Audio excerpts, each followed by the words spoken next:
आप सबको श्री गुरु रविदास जी के जन्म दिवस और प्रमुख जयंती और गुरुपुरब के लिए की बहुत बहुत बधाई हो। आप सबको इस प्रयास की भी बहुत बधाई है कि आपने जो सेमिनार करवाया है, इसका जो संदेश है ये सारे विश्व में जाएगा। तो एक तीसरी बात यह है कि जो ब्रिटिश रविदासिया फाउंडेशन जो काम कर रही है वो भी बहुत ही उत्तम काम है, और खास करके जो उनकी वाणी की जो यूनिवर्सैलिटी है उसको, ये सर्वव्यापकता है जो उसको हाईलाइट कर रहे हैं, ये भी बहुत ही अच्छी बात है। तो मैं कहूँगा कि श्री गुरु रविदास जी की जो वाणी है वो श्री गुरु ग्रंथ साहब का अभिन्न अटूट अंग, जिसको अंग्रेजी में हम कहेंगे इंटेग्रल पार्ट है। तो जो भी संकल्प, कॉन्सेप्ट्स और जो प्रिंसिपल्स आपको श्री गुरु ग्रंथ साहब में मिलते हैं वो सब ही रविदास जी की वाणी में भी मिलते हैं। तो जो श्री गुरु ग्रंथ साहब है ये कन्फ्लुएंस है, ये सुमेल है तीन धाराओं का। उसमें भक्ति मत है, गुरुमत है और सूफी मत है। तो जो भक्ति मत है, मेरा ये मानना है कि रविदास जी और जो कबीर जी है उसकी जो फाउंडेशन उन्होंने बनाई, ये आधार है। तो जाहिर है कि ये जो है एक बहुत ही महत्वपूर्ण जो श्री गुरु ग्रंथ साहब का पार्ट है, तो इंटेग्रल पार्ट है। तो अगली बात जो है यूनिवर्सैलिटी की है कि जो श्री गुरु ग्रंथ साहब हैं ये सिर्फ सिखों के ग्रंथ नहीं है, ये मानवता के कल्याण के ग्रंथ है।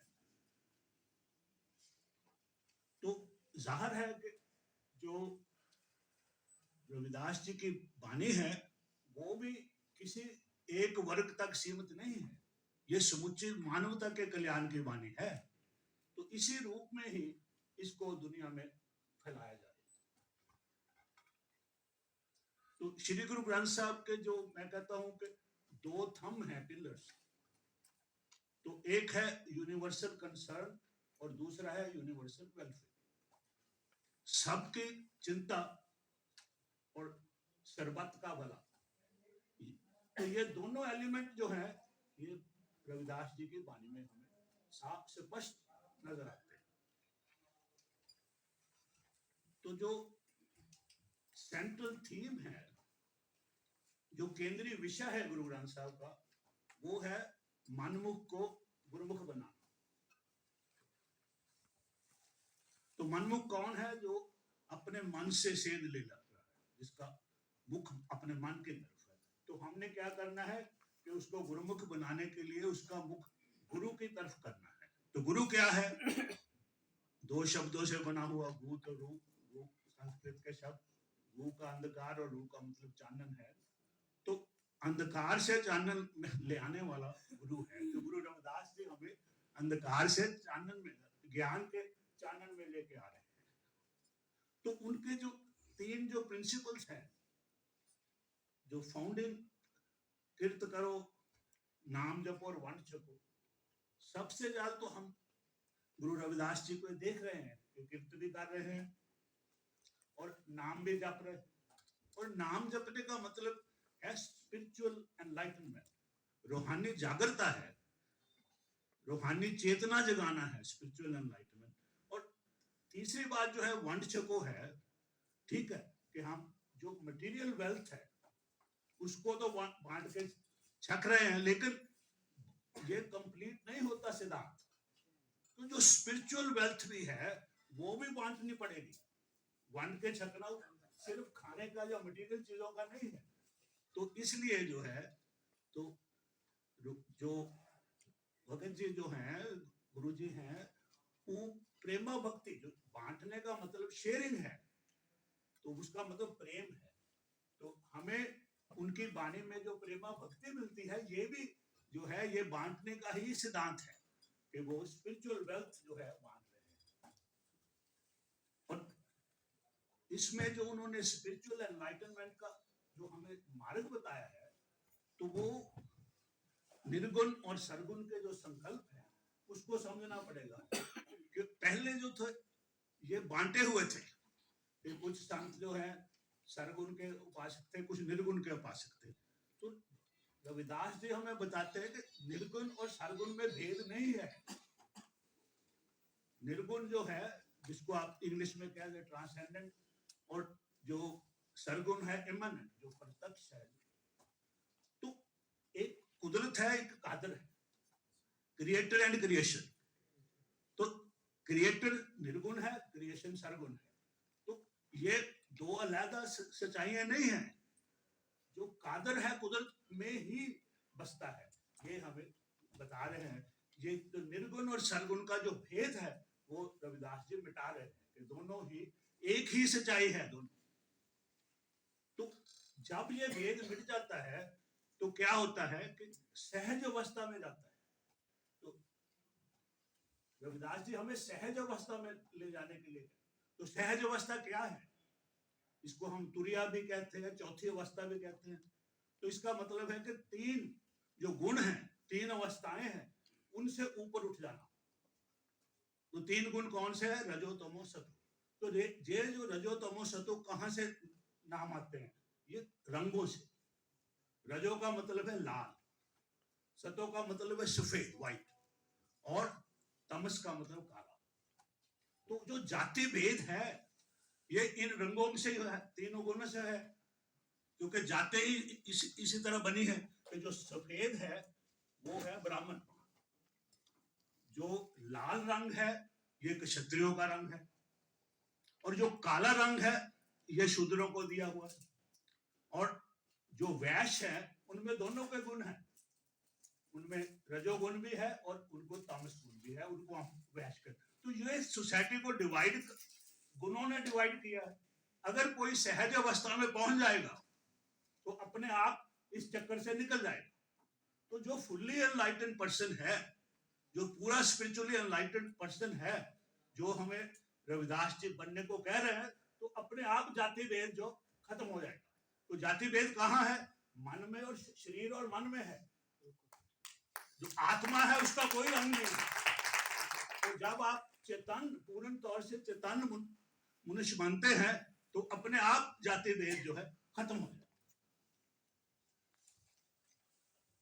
तो आज जो है हम कहते हैं कि जो आज के संसार के लिए, आज के विश्व के लिए, आज के मानव के लिए जो रविदास जी की वाणी है उसकी क्या सार्थकता है, क्या रेलेवेंस है, ये हमें दिखाने की जरूरत है दुनिया को।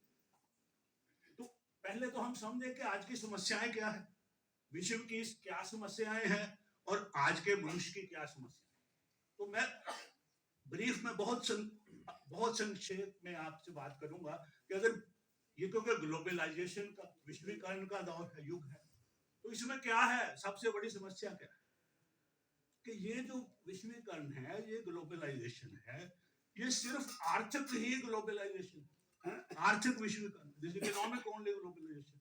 इसमें नैतिकता नहीं है, there is no ethical aspect in this globalisation. ये सबसे कमजोरी है इसकी। दूसरी कमजोरी क्या है कि this is a globalisation without a global perspective. ये विश्वीकरण तो है लेकिन विश्व दृष्टि नहीं। सब अपना अपना, आप देख ले कि अभी जो चल रहा है यूक्रेन में, आप देख सकते हैं कि जो इस विश्वीकरण का जो सबसे अनडिक्लेयर्ड लीडर है अमेरिका, उसका भूमिका देखे, को जानबूझ के, और यूक्रेन वाले भी कहते हैं कि नहीं लड़ाई होने वाली, नहीं अभी लड़ाई होने वाली, तो लड़ा रहे। ये को दुनिया का भला नहीं सोच रहे, लड़ाना विश्व युद्ध में जानबूझ के धकेल रहे, और इधर हमें धकेल रहे, हमें चाइना से लड़ा रहे। तो ये अमेरिका क्या है, ये ग्लोबलाइजेशन क्या है, ये विश्वीकरण, क्योंकि क्यों ऐसा कर रहे हैं? क्योंकि सिर्फ अपना हित देख रहे हैं, सारे विश्व का नहीं देखते। गुरु रविदास जी तो सारे ब्रह्मांड का देखते हैं, वो किसी एक वर्ग का, एक देश का, एक इलाके का नहीं। आपने देखा कि वो बनारस से हो, लेकिन पंजाब में उनको जो मानता दी है, पंजाब ने सबसे ज्यादा दी है कि सबसे बड़ी मानता हम क्या दे सकते थे कि उनको हमने गुरु ग्रंथ साहब में जो है स्थान दिया। तो ये सबसे जो हम दे सकते थे हमने उनको दिया। तो ये एक तो ये है विश्व की समस्या। दूसरी मानव की समस्या क्या है कि आज का जो मानव है वो जो है टूट चुका है, एलिनेशन है, कि उसको वो कुदरत से टूट गया है, समाज से टूट गया है, अपने परिवार से टूट गया है और खुद अपने आप से टूट गया है। अंग्रेजी में जिसे सेल्फ एलिनेशन है। तो ये क्यों हुआ ऐसे, कहां से ये समस्या में उपज रही है? तो जो विकास का मॉडल है वो ही गलत है। जो कैपिटलिस्ट मॉडल है इसमें गलती तो उसमें है जिसने ये किया है कि उसने क्या किया कि इसमें क्या कमी है। ये एंटी नेचर है और एंटी पीपल है। ये कुदरत विरोधी और लोक विरोधी मॉडल है, उसी से सब समस्याएं पैदा हो रही। तो हमें क्या करना चाहिए? उपाय क्या है कि हमें कुदरत से जुड़ना होगा, हमें लोगों से जुड़ना होगा। ऐसा एक मॉडल चाहिए जो प्रो पीपल है और प्रो नेचर। तो ये है वो मॉडल जो गुरु ग्रंथ साहब में है, जिसको अल्टरनेटिव मॉडल ऑफ डेवलपमेंट हम कह सकते हैं। तो विकास का बदलवा जो नमूना है तो वो है हलेमी राज, बेनेवोलेंट स्टेट, वेलफेयर स्टेट। तो ये कॉन्सेप्ट गुरु ग्रंथ साहब में है, जो प्रो पीपल और प्रो नेचर जो डेवलपमेंट का अल्टरनेटिव मॉडल ऑफ डेवलपमेंट है। लेकिन ये कॉन्सेप्ट को अगर कंक्रीट किसी ने रूप दिया है, किसी ने शेप दी है, इसका तो वो रविदास जी हैं जो बेगमपुरा है। बेगमपुरा, गमों के बिना जो शहर है, सिटी विदाउट सारो। तो ये है उनका जो संकल्प है। तो जो आज के मानव की समस्या है, जो आज के विश्व की समस्या है, इस बेगमपुरन सबकी जो उनका समाधान है, तो ये है दुनिया को बताने की जरूरत कि ये बेगमपुरे का जो कॉन्सेप्ट है असल में ये अल्टरनेटिव मॉडल ऑफ डेवलपमेंट का कंक्रीट शेप है। ये एक काल्पनिक नहीं है बल्कि एक मॉडल जो प्रैक्टिकल दिया गया है उनको। तो जो आज की जो समस्याएं हैं मानव की, उसमें मैं कहूंगा 3 है। हम सब 3 समस्याएं फेस कर रहे हैं। मैं कहता हूं फियर, एंजाइटी एंड इनसिक्योरिटी। हम भयभीत हैं, हम चिंतित हैं और हम असुरक्षित महसूस करते हैं। तो ये 3 हैं हर सारे दुनिया के मानवों की समस्या, और ये तीनों ही रविदास जी अपने बेगमपुरे में सॉल्व कर देते हैं। तो मैं इसी से बात जो है कि क्या है उसमें वो आपको कोट करके तो मैं अपनी बात खत्म करूंगा कि बेगमपुरा शहर का नाम दुख अंधो नहीं दे ठाओ, कि उस बेगमपुरे में बसने वालों को ना तो कोई एंजाइटी है, ना फियर है, ना वो इनसिक्योर फील करते हैं। तो ये है कि सारा जो भाईचारे का जो संकल्प है, मानवीय भाईचारे का संकल्प है, बराबरता का जो संकल्प है, सोशल इक्वालिटी, जस्टिस का जो संकल्प है, जो राज होना चाहिए। तो जो गुरु ग्रंथ साहब ने कहा है कि राजे चूले न्याय की, जस्टिस होना चाहिए और इक्वालिटी होनी चाहिए। ये गुरु ग्रंथ साहब का जो संकल्प है, ये बेगमपुरे में रविदास जी आपको दिखा रहे हैं कि ऐसे हो सकता है कि इस शहर में बसने वाले जो है सब वो त्यों तो सैल करें जो पाए तो और महल नाको अटकाए। तो एक उसमें तो सारे जो हम बसने वाले हैं वो स्ट्रॉलिंग, जो खूब सैर बिना चिंता के, बिना किसी भय के हम सैर कर रहे हैं। उसे हमें कोई किसी किस्म की चिंता नहीं, कोई डर नहीं, और हम सब एक दूसरे से प्यार में से रहते हैं। यही एक दुनिया को मॉडल आज हमें दिखाने की जरूरत है, और यही जो हमने रविदास जी का जो संदेश है दुनिया में ये बेगमपुरे का, वही हमने जो देना है। बहुत बहुत धन्यवाद।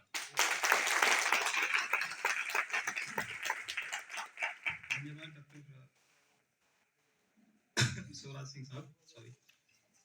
ऐसा लगता है चिंतन से कहां तक पहुंच सकते हैं। ये व्याख्यान तो अध्यक्ष भाषण में केवल 7-8 मिनट का था, लेकिन चिंतन सोचेंगे तो शायद लगता है कि 60-70-80 दशक का होगा। और इसको अगर हम थोड़े से और बड़े रूप से देखें तो रविदास जी की हम 645वीं जयंती मना रहे हैं, तो ये 645 वर्षों का चिंतन है। और रविदास जी भी कहीं ना कहीं से तो अपने चिंतन में बहुत कुछ लेके आए होंगे, तो 2500 साल तक भी जा सकता है जहाँ तथागत गौतम बुद्ध है, और शायद उससे पहले भी जो भारत की सभ्यता है। तो यानी ये हम लोग का चिंतन एक बहुत लंबा है। और जो मैं सोच पा रहा था कि मेरा गांव 100 लोगों का गांव बेगमपुरा, उसकी परिकल्पना अगर आज देखते हैं तो जो गुरुजी ने देखी है, तो ये 7.5 अरब या 7 अरब जो हमारे विश्व की आबादी है आज की, पूरे मानव जगत की जो संख्या है, ये वहां तक को कवर कर रहा है। तो बेगमपुरा अगर यूएन तक को हम देखें, विश्व में जो अमेरिका कुछ करता हो या चाइना कुछ करता हो या जो भी डिस्टर्बिंग एलिमेंट जो भी करते हो, उन सब में अगर ये इतनी बड़ी पॉपुलेशन पे बेगमपुरा छा जाए, बेगमपुरा बन जाए, तो मुझे लगता है कि सब बेगम ही हो जाएगा। आपके अध्यक्ष भाषण के बाद